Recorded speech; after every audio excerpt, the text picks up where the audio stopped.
The cold October wind whipped mercilessly across Sarah Grayson's face as she clutched her threadbare shawl tighter around her trembling shoulders, watching the train that held all her hopes disappear into the distant horizon, leaving behind nothing but a trail of smoke and broken promises.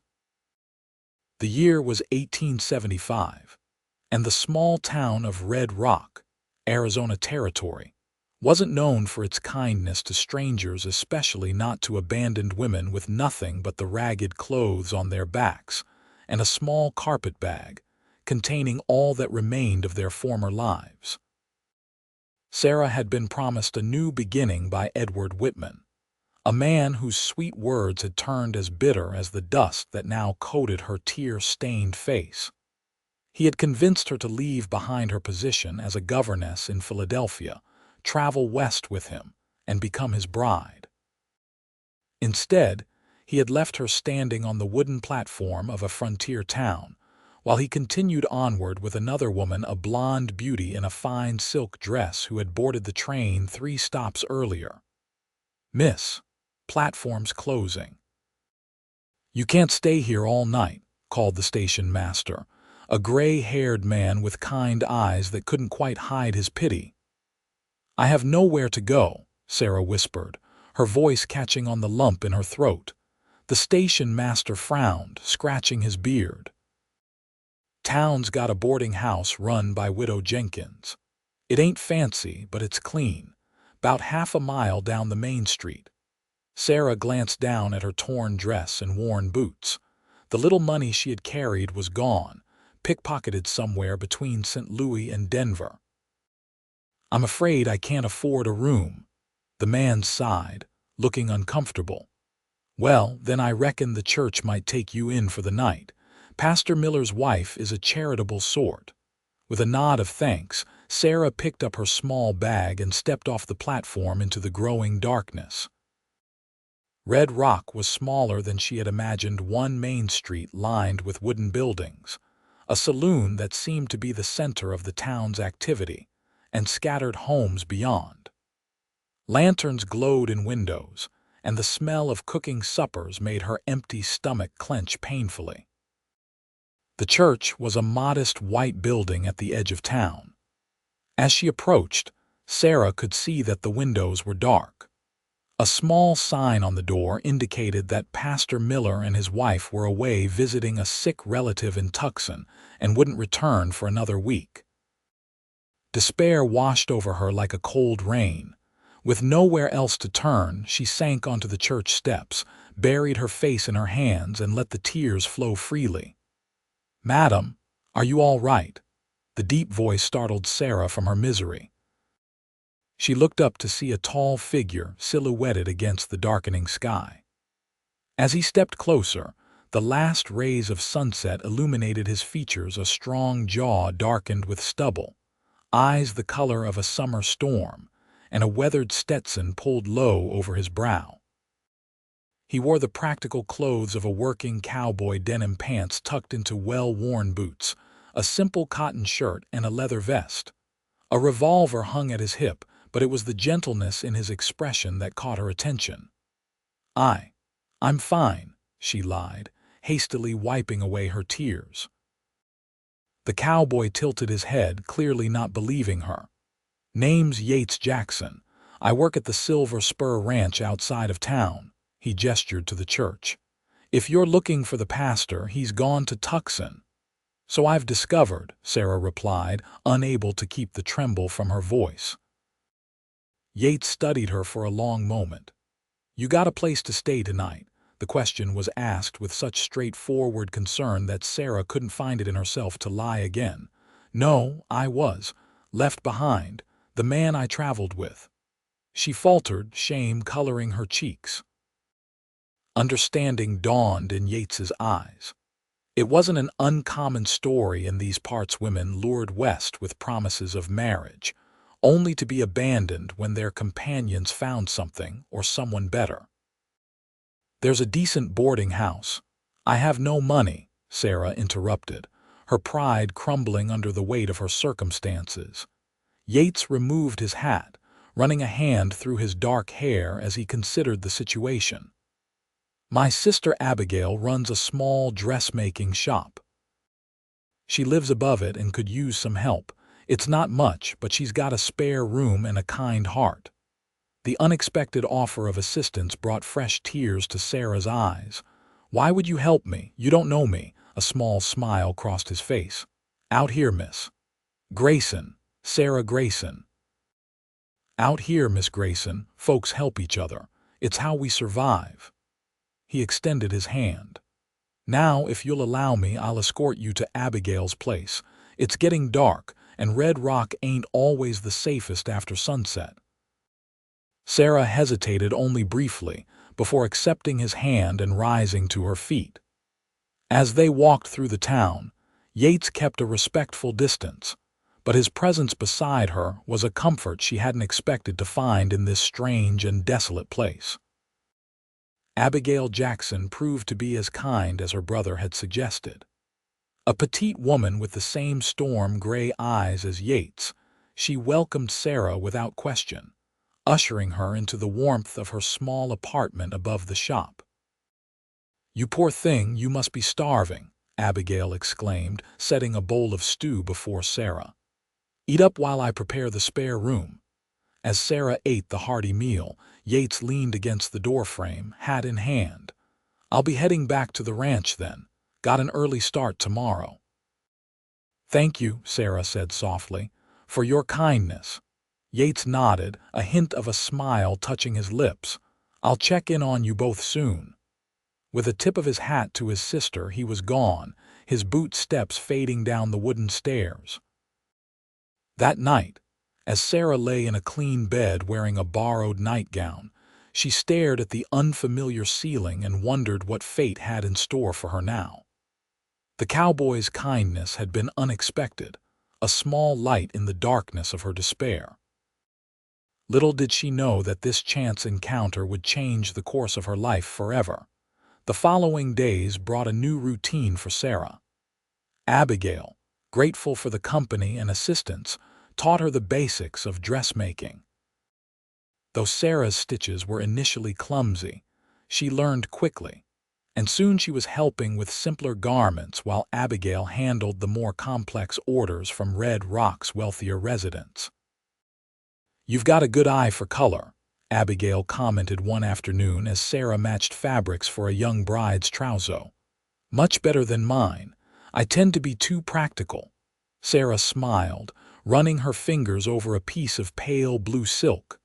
"My mother was a seamstress.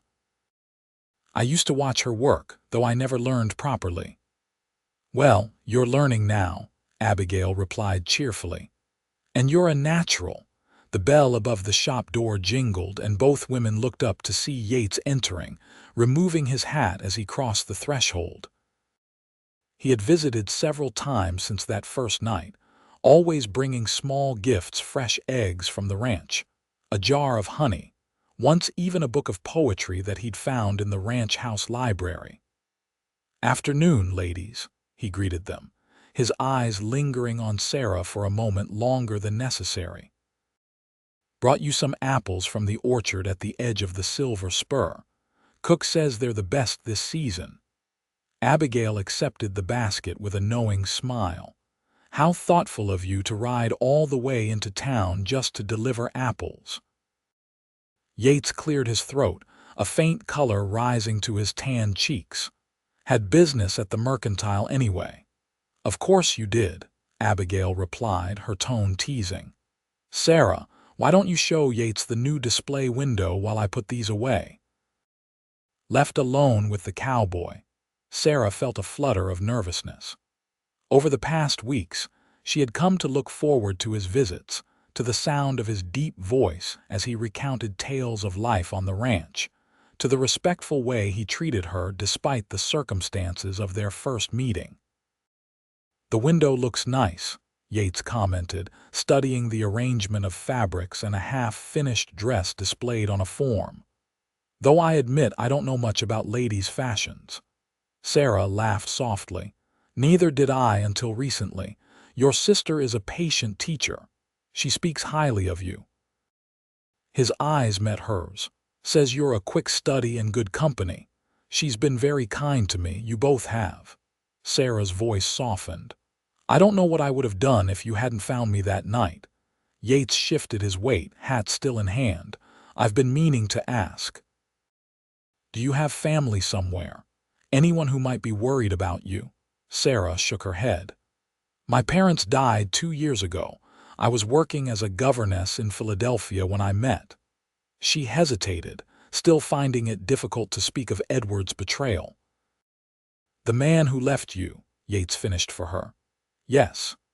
She looked down at her hands, noticing how they had changed in the weeks since her arrival, calloused now from work, but stronger.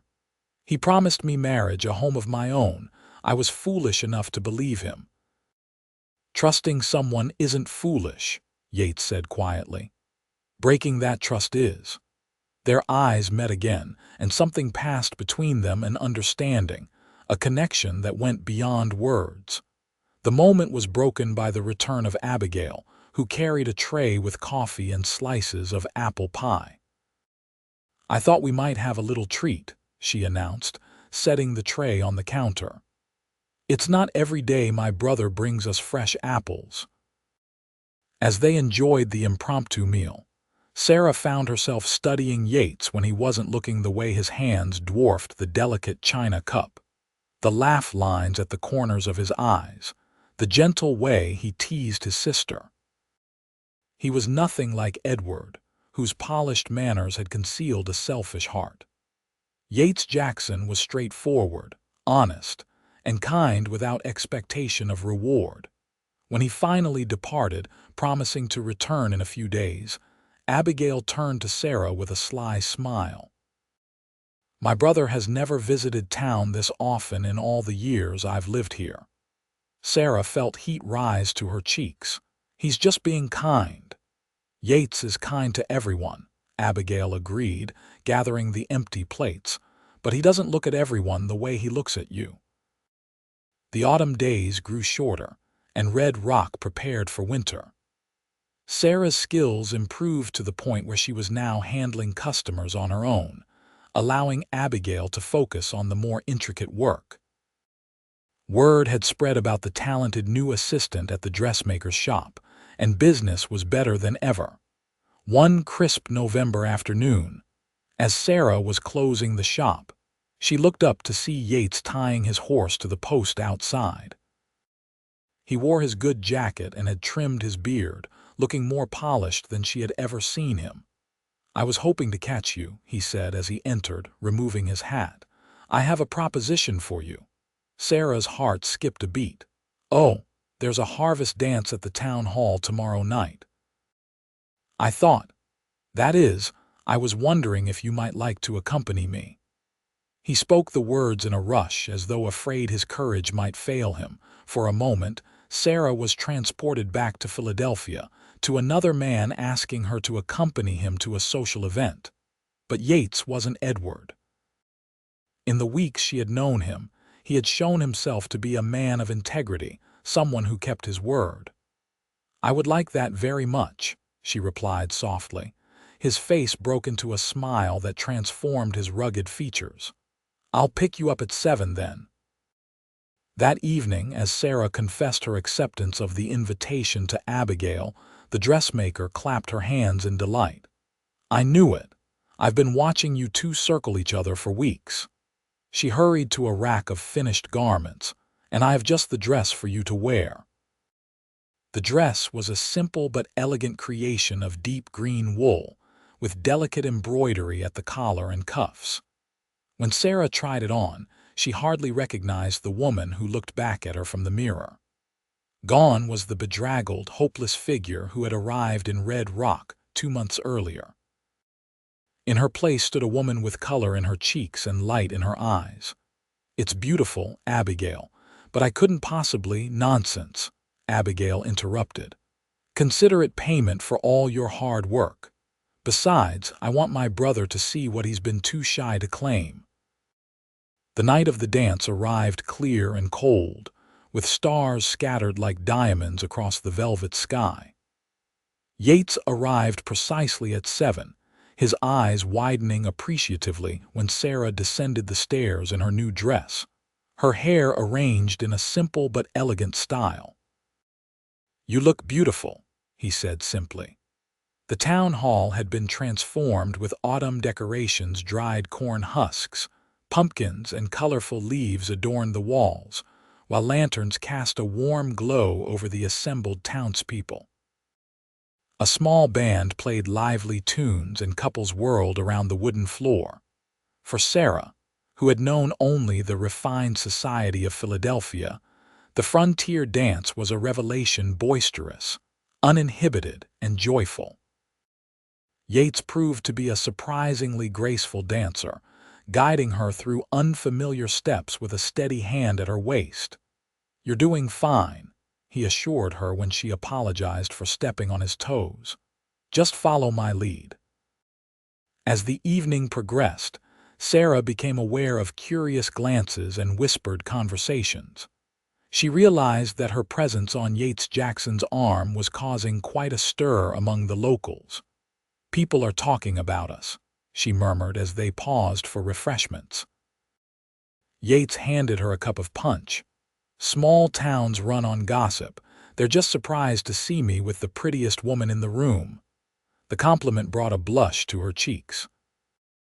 "I'm sure they're wondering about the woman who arrived in rags and is now dancing with one of Red Rock's eligible bachelors." His expression grew serious. "What happened to you doesn't define you, Sarah. It's who you are now that matters." Later, as they walked back to Abigail's shop under the starlit sky, Yates took her hand. The simple gesture felt more intimate than any of Edward's flowery declarations had ever been. "I had a wonderful time," Sarah said, breaking the comfortable silence between them. "As did I." Yates stopped walking, turning to face her. "Sarah, there's something I need to say." Her heart quickened at the intensity in his voice. "Yes, I know you've been hurt, and I understand if you're cautious, but I want you to know that my intentions are honorable. I care for you more than I've cared for anyone before." Sarah looked up into his earnest face, this man who had rescued her from despair without expecting anything in return. "I care for you too, Yates, but I'm afraid." "Of what?" "Of trusting again. Of being wrong about someone." He nodded, understanding in his eyes. "Then we'll take it slow. I'm not going anywhere, Sarah Grayson, and neither are my feelings for you." As winter settled over Red Rock, Sarah found herself increasingly integrated into the life of the small town. She attended church services, made friends with other shop owners, and even joined the Ladies' Aid Society that provided assistance to families in need. The woman who had arrived with nothing had found not only employment but community. Her relationship with Yates deepened as well. He courted her properly, with Abigail's amused approval. There were Sunday afternoon rides into the countryside, dinners at the small restaurant in town, and quiet evenings by the fire in Abigail's sitting room, talking about books, dreams, and the future. Sarah learned that Yates had come west after the Civil War, seeking a fresh start after the horrors he had witnessed as a young soldier.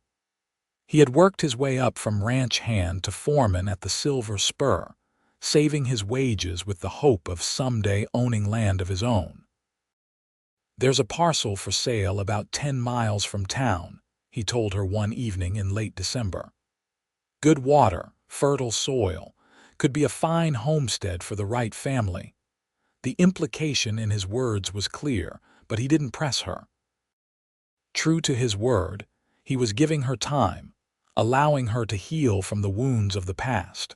Christmas approached, bringing with it a festive spirit that transformed the frontier town. The mercantile displayed toys and candies.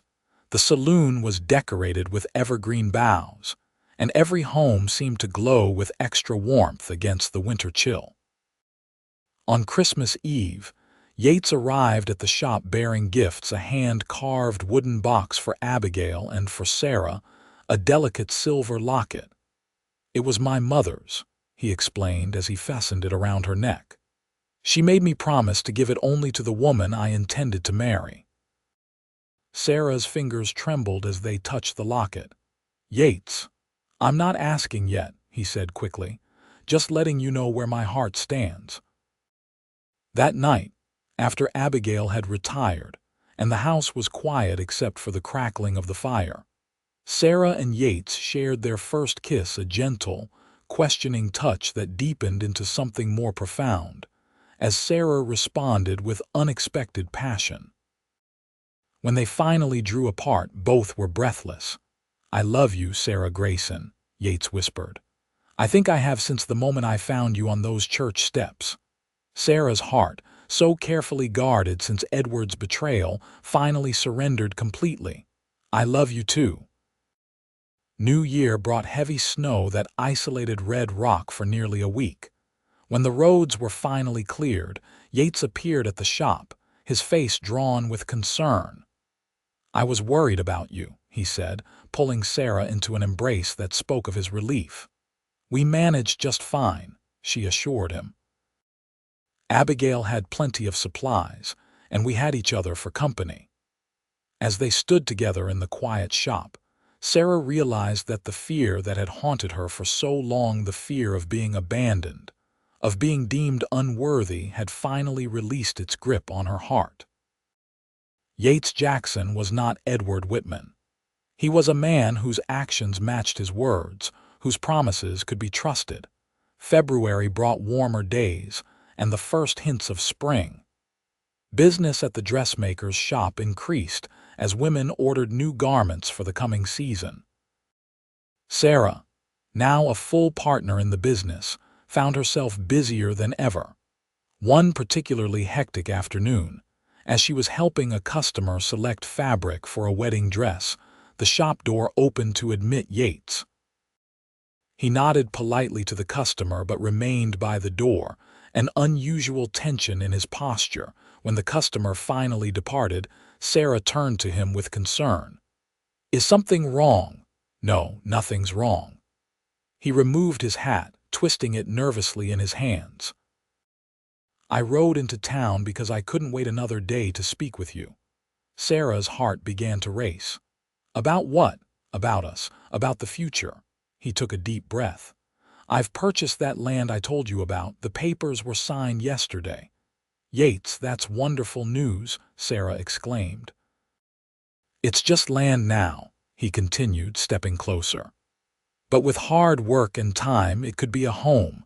Our home, if you want it to be. Before Sarah could respond, the shop door opened again, and both turned to see who had interrupted this pivotal moment.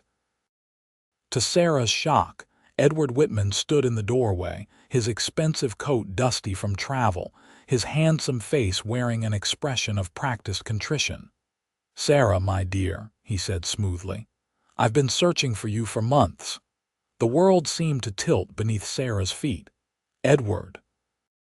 What are you doing here? Edward stepped into the shop, ignoring Yates completely. I've come to make amends, my love. What happened in October was a terrible misunderstanding. I never intended to leave you behind. Sarah felt Yates stiffen beside her, his hand moving protectively toward her elbow. This is the man who abandoned you, he asked quietly. Edward finally acknowledged Yates's presence with a dismissive glance. I don't know what tales Sarah has been telling, but I assure you, sir, that she is my fiancé. We had a quarrel, nothing more. I've come to take her back to Philadelphia where she belongs. The audacity of the lie left Sarah momentarily speechless. It was Yates who responded, his voice controlled but cold. Miss Grayson doesn't need to be taken anywhere. She's made a life for herself here. Edward's smile didn't reach his eyes. How charming. But surely, Sarah, you don't intend to remain in this backwater when you could return to civilization, to the life you were meant for. Finding her voice at last, Sarah stepped forward. The life I was meant for. You mean the life where I trusted a man who abandoned me without a second thought, who left me destitute in a strange town. You misunderstood. There was no misunderstanding, Sarah interrupted, anger replacing her initial shock. "I saw you with that woman. I heard you tell the porter not to help me with my bags because I wouldn't be continuing the journey. You never intended to marry me, Edward. I was just convenient until something better came along." Edward's facade cracked slightly. "The woman you saw was nobody, a temporary distraction." "It's you I want, Sarah." "Why?" Sarah demanded. "Why now, after all these months?" A flicker of calculation crossed Edward's face before he composed his features into an expression of remorse. "Because I realized my mistake. Because I love you." The words that once would have thrilled her now rang hollow. Sarah looked at this man who had nearly destroyed her and felt nothing but pity. "No, Edward, you don't love me, you never did, and I no longer love you." Edward's eyes narrowed. "It's him, isn't it?" He jerked his head toward Yates. "You've fallen for some cowboy." "I've fallen for a man of honor," Sarah replied steadily. "Someone who helps others without expecting anything in return. Someone who keeps his promises." "This is absurd," Edward scoffed. "You can't possibly prefer this frontier ruffian to me." "What can he offer you except a life of hardship?" "He offers me respect," Sarah said. "And love. Real love, not the hollow imitation you pretended to feel." Edward's handsome face twisted with anger. "You're making a mistake, Sarah, a terrible mistake." "The only mistake I made was trusting you," she replied. "Please leave, Edward. There's nothing for you here." For a moment, it seemed Edward might argue further, but something in Sarah's determined expression must have convinced him of the futility of his efforts. With a final contemptuous glance at Yates, he turned and stalked out of the shop. In the silence that followed his departure, Sarah found herself trembling, the confrontation having drained her more than she had realized. Yates's strong arms encircled her, offering comfort and support. "Are you all right?" he asked gently. Sarah nodded against his chest. "Yes, better than all right, actually." She looked up at him, a new certainty in her heart. "Seeing him again made me realize how far I've come, how much I've changed." Yates studied her face. "And the question I was about to ask before he interrupted. About our future." With perfect clarity, Sarah knew what she wanted. What she had wanted for weeks but had been too afraid to fully embrace. "Ask me again," she whispered. Slowly, deliberately, Yates knelt before her, taking her hands in his. "Sarah Grayson, I love you with all my heart. Will you marry me? Will you build a life with me on that piece of land, make it into a home for us and whatever family we might be blessed with?" Tears of joy filled Sarah's eyes. "Yes, Yates Jackson. Yes to all of it." Their wedding took place in May, when the desert was briefly transformed by wildflowers.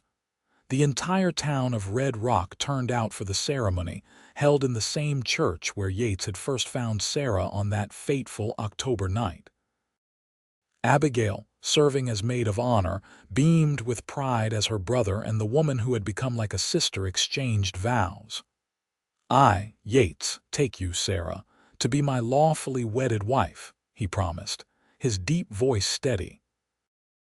"To have and to hold from this day forward, for better, for worse, for richer, for poorer, in sickness and in health, to love and to cherish, till death do us part." Sarah, radiant in a gown she and Abigail had created together, repeated the vows with a heart full of gratitude for the journey that had brought her to this moment.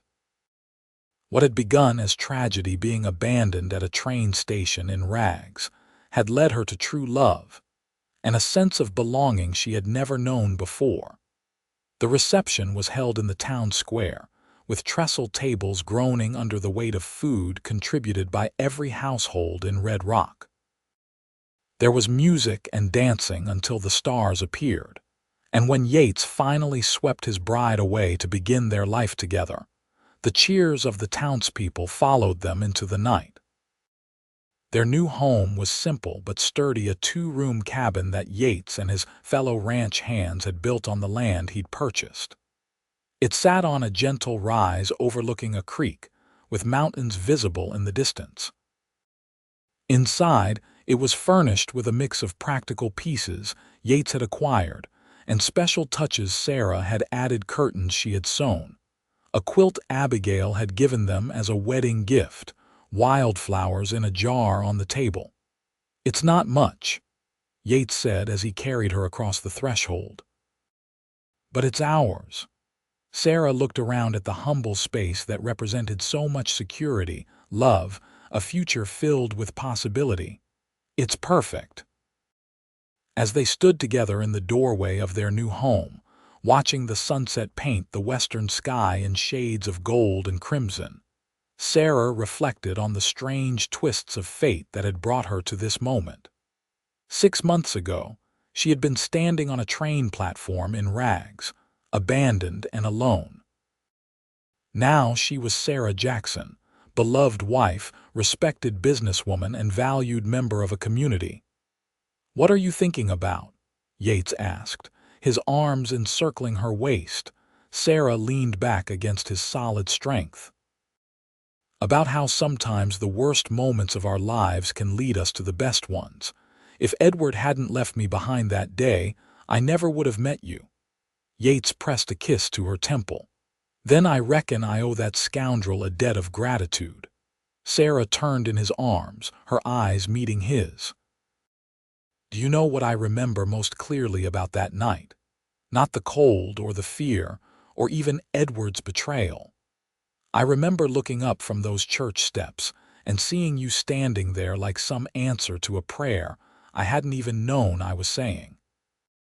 And I remember thinking that even with tears on your face and wearing that torn dress, you were the most beautiful woman I'd ever seen," Yates replied. "I knew right then that I wanted to be the one to put a smile back on your face." "You've done that and more," Sarah whispered, rising on tiptoe to kiss him. "You've given me a home, a family, a future. You've given me love." In the years that followed, the Jackson homestead flourished. Yates proved to be as skilled at farming as he had been at ranching, and Sarah divided her time between helping on the farm and continuing her partnership with Abigail at the dressmaking shop. Their first child, a daughter they named Hope, arrived a year after their wedding, followed 2 years later by a son they called Daniel. As for Edward Whitman, Sarah heard through Eastern connections that he had eventually married a banker's daughter in San Francisco, a match apparently based more on financial considerations than affection.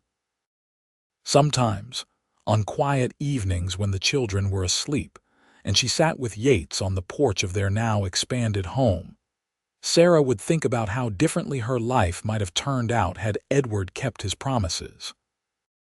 But then Yates would take her hand, his touch still sending the same thrill through her as it had the first time, and she would know with absolute certainty that she had found her true destiny not in the society parlors of Philadelphia, but here in the wild beauty of the western frontier, with a man whose quiet strength and unwavering love had transformed a moment of abandonment into the beginning of a beautiful journey.